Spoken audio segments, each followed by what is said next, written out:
Thank you, Jaishankarji.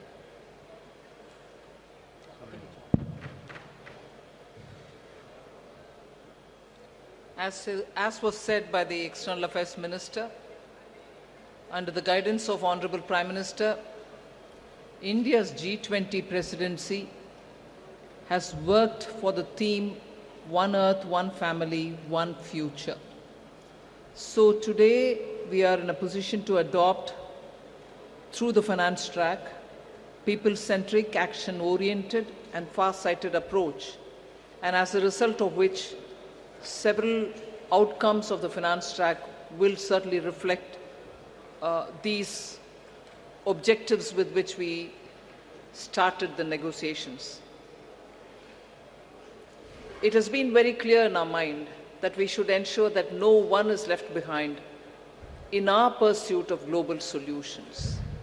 So we have endeavored to support countries, especially those from the global south, to be an integral part of the global decision-making process. The G20, as you all know, is a very diverse group. Each country is at different milestones of economic development, and their trajectory is also very different in achieving their developmental goals.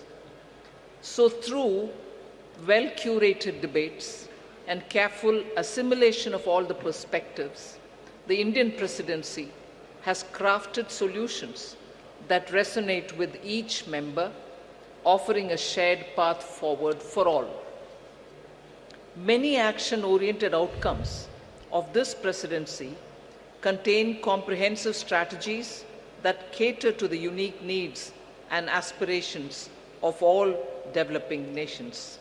We assumed the presidency at a challenging time of geopolitical tension. The Indian presidency has worked to ensure that these divergences don't overshadow the core developmental outcomes or concerns of the global community that demand collaborative solutions. So today, as I look back at the 10 months of Indian presidency, I am left with gratitude and satisfaction. I can confidently state that the Indian G20 presidency has walked the talk. Now, let me share with you just some of the key achievements of the Indian presidency, the finance track. First one is the outcomes which are focused on strengthening the MDBs to address shared global challenges of the 21st century. So under this strengthening MDBs, there are 4 key highlights that I'd like to bring to your notice. The first one is agreement on the need for a better, bigger, and more effective MDBs. It is so necessary to have better, bigger, and more effective MDBs because the developmental demands from all across the globe is so high, these institutions will have to be better and bigger. This is also going to contribute to enhancing representation and voice of developing countries in the decision making. The second under the MDBs, strengthening of MDBs, is the G20 Independent Expert Group on strengthening MDBs, and this was established and it has submitted its volume 1. The first report, their report consists of 2 volumes. The first volume has already been submitted. The report recommends a triple agenda that dovetails with the call for the bigger, better, and more effective MDBs. The third point in strengthening MDBs is the agreement to collectively work towards boosting World Bank's financing capacity. Here, the options will be explored that will deliver a powerful boost to the IBRD headroom to support low-income and middle-income countries. And the fourth, endorsement for the G20 roadmap for implementation of the recommendations of an independent panel on capital adequacy framework of the MDBs. So the CAF recommendations are focused on enabling MDBs to use their existing resources effectively. The roadmap estimates, this is going to be of interest for the media, the roadmap estimates that implementation of the CAF and the measures thereby will potentially yield additional lending headroom of approximately $200 billion over the next decade. So through these achievements, India has harnessed the opportunity provided by the G20 presidency to effectively articulate and embed the priorities of the Global South in the larger global conversation on the MDB reforms. I move to the second, laying the building blocks for a globally coordinated and comprehensive policy and regulatory framework for crypto assets. The global push for clearer policies on crypto assets has gained momentum under the Indian presidency, and a global consensus is emerging on the same. The presidency will support the IMF and the FSB, and FSB is also setting the contours of the regulatory framework for a globally coordinated approach to crypto assets. So the presidency, with the support of IMF and the FSB, is setting these contours.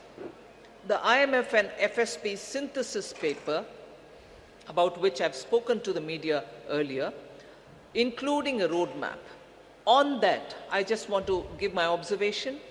This synthesis paper delves into how the policy and regulatory frameworks developed by the IMF and the FSB, alongside the other standard-setting bodies, will fit together and interact with each other. This paper is now available in the public domain for all of you all to see. The third one, which I'd like to draw your attention to, is the financial inclusion and productivity gains through digital public infrastructure. India, as you all are aware, through the India Stack, became the first country to develop all three foundational DPIs: the digital identity, the real-time fast payment, and a platform to safely share personal data without compromising privacy. So embedded this concept in the G20 financial inclusion agenda by formulating G20 policy recommendations for advancing financial inclusion and productivity gains through digital public infrastructure.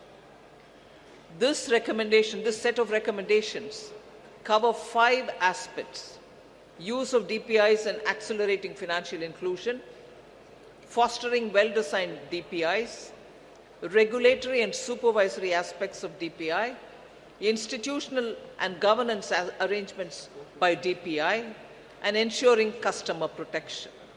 So DPI has also been integrated into the G20 Financial Inclusion Action Plan, the FIAP, which will run between 2024 and 2026.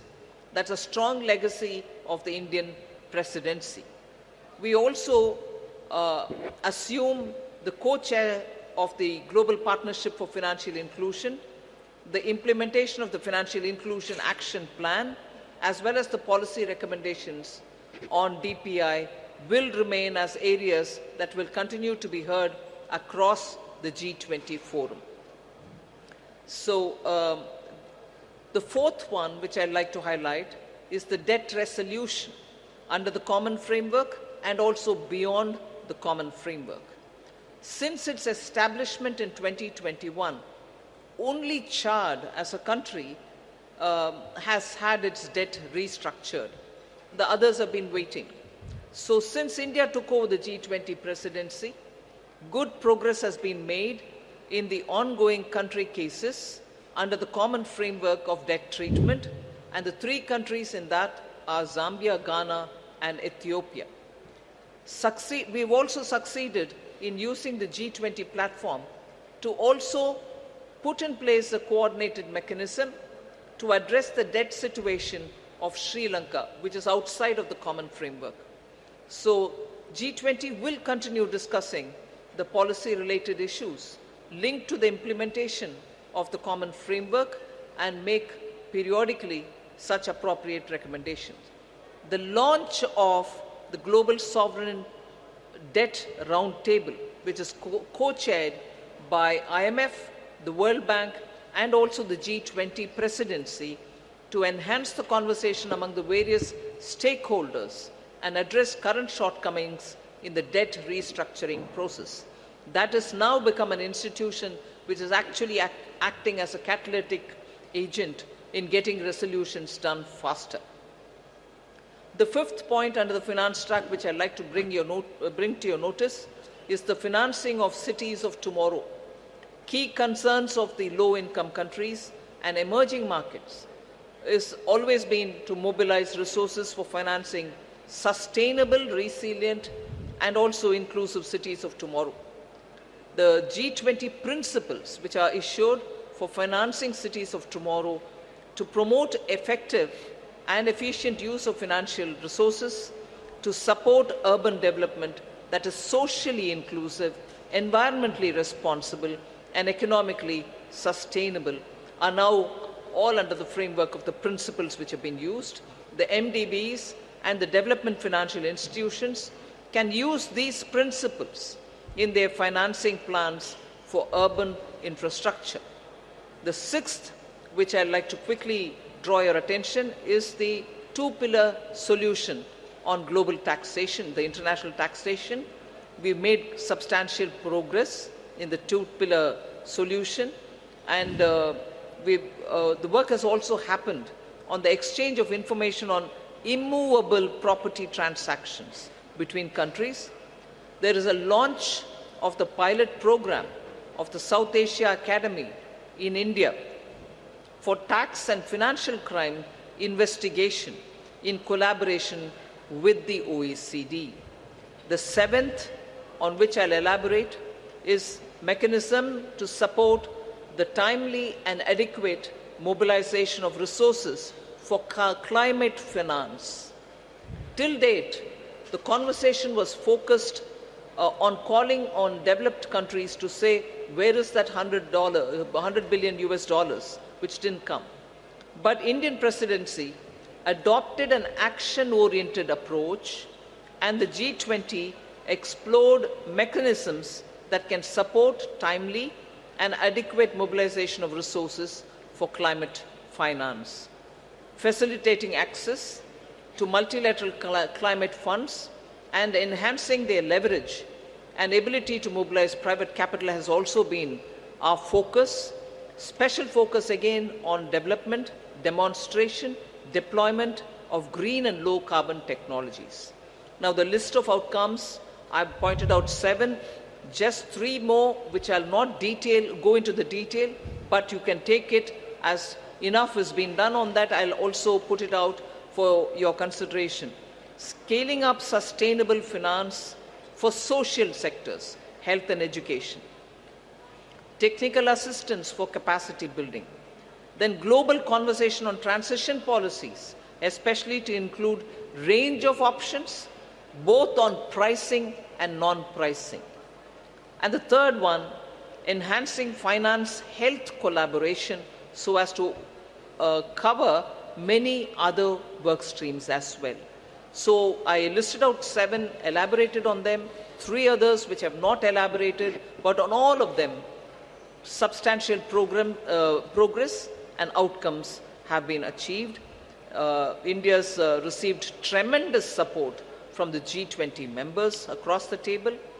The outcomes of the Indian presidency are a testimony to India's commitment to multilateralism and for international cooperation. We assure the upcoming Brazilian presidency of our strong support and to continue the momentum on key issues of global importance. I now hand over back to Minister Jaishankar.